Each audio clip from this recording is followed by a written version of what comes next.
Hello families, this is a video on how to help your child with their handwriting. I know it's difficult at home when your child has to write their name, a sentence, or a word. Here is a teacher tip to help you do that. You need a highlighter. Any color will do.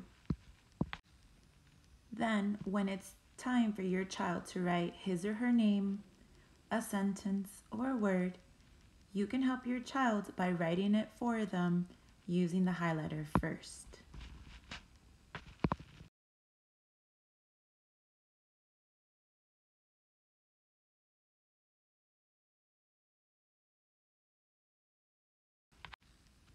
Now your child can trace over your highlighter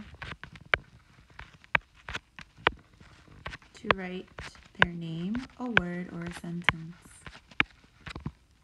Eventually, during another practice time, you can also have your child write their name or whatever you had them trace without tracing right underneath.